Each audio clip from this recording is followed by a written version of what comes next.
A comparison of behavioural and psychodynamic explanations for binge drinking during adolescence. Introduction. The period of adolescence, defined as the period between 10 and 19 years of age by the World Health Organization, is an important developmental and formative stage of human life.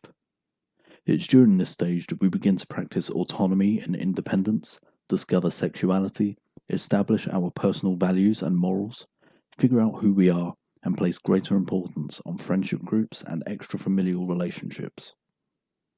It is also a period in which many will experiment with psychoactive substances such as alcohol. In a study by Public Health England, 64% of boys and 48% of girls aged 17 years old reported drinking on a weekly basis. Given the ongoing development of the brain in adolescence, it is important that research is done into the long-term repercussions of binge drinking during this period. Over 10% of deaths in Europe are attributable to alcohol use, according to the World Health Organization. Public Health England found that in 2012, over 21,000 people died of alcohol-related causes. It's also estimated the yearly cost to society at £21 billion. £3.5 billion of which being in NHS costs, and the rest as a result of crime and lost productivity. Hinkson and Kenkel found that those who started drinking before the age of 15 were 12 times more likely to be injured while drunk, and 10 times more likely to be involved in a fight after drinking, when compared to those who waited until they were 21. Alcohol use in adolescence has also been linked to an increased chance of alcoholism later in life.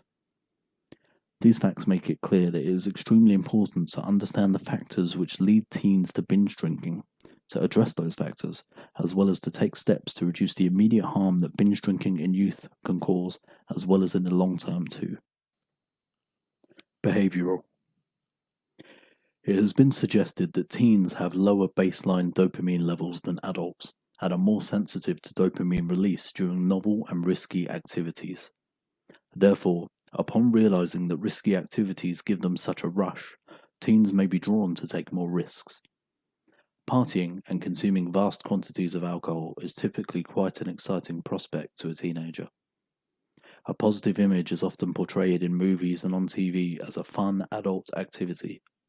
Adverts featuring attractive, well-dressed men and women having fun in fancy clubs implants the idea of alcohol use as a desirable activity. Even the television trope of relaxing with a few beers after a long day of work presents drinking as something relaxing and stress-relieving. With the famous Bobo doll experiment, Bandura, Ross and Ross showed that children observe their environment and learn to imitate behaviours. Peer influence is a big part of the life of an adolescent. It is during this stage that they begin to rely on friendship groups more than their family, in preparation for adult life. Social isolation during adolescence has negative consequences which teens will want to avoid, so peer pressure can cause them to feel they have to impress their friends. Operant conditioning can explain why adolescents may be drawn to binge drinking. Approval from peers can be seen to act as a positive reinforcer in the case of alcohol use. When they're having a good time with friends and alcohol enhances that by making them lose inhibitions, there is also positive reinforcement. Drinking and having fun with friends can help to relieve them of stress, which can act as negative reinforcement. Drinking may cause their stress or anxiety to be dampened for the duration of their impaired state. Both positive and negative reinforcement provide good explanations for why adolescents will consume excessive amounts of alcohol in a single session. The more alcohol consumed, the stronger the physiological effect it provides, and the more approval is gained from peers.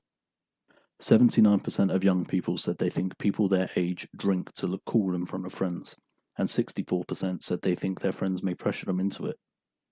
From a behavioural perspective, it is logical that the validation they receive from their friends when drinking will spur them to continue, and the teasing or egging on they may receive upon hesitation or saying no may make them feel that they have to do so to avoid it continuing. To sum up, we can see that from a behavioural perspective, adolescents may be drawn to drink by the positive and glamorous representation often shown in media, and then spurred to binge drink by the approval they receive from peers and the positive feelings they may experience while drinking. Psychodynamic/psychoanalytic. Psychoanalysis is a school of thought which seeks to understand and treat mental disorders through understanding how conscious and unconscious elements of the mind interact. In Sigmund Freud's original conception of psychoanalysis, the human psyche is a tripartite structure. It is made of three parts which interact and conflict. The first is the id, the unconscious part which seeks to fulfill and satiate our primal desires and urges, such as the drive for sex, food, and comfort, according to the pleasure principle. The second, the superego, is the part which imposes societal and parental standards on the psyche, fighting with the id to maintain perfection.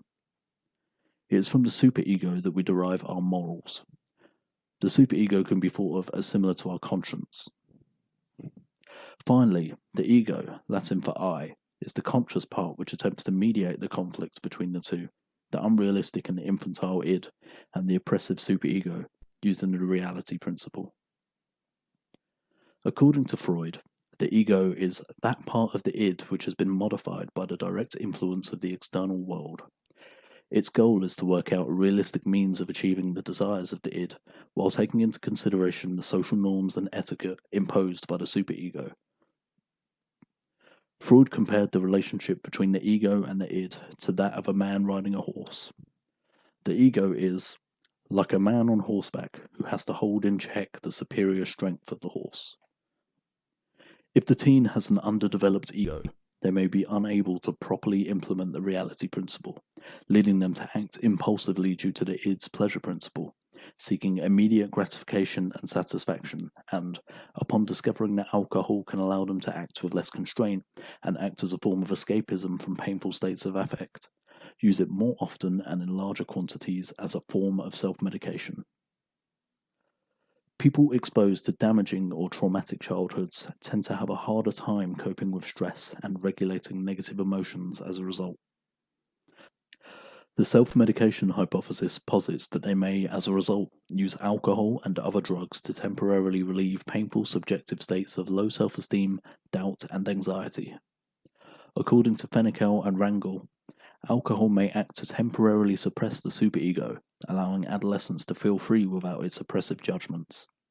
Kantian disagrees, instead proposing that alcohol actually acts as an ego solvent, temporarily softening rigid defenses and ameliorating states of isolation and emptiness. Comparison/contrast. Behavioural and psychodynamic explanations share some overlapping features, but are also quite distinct in the way that they approach this issue.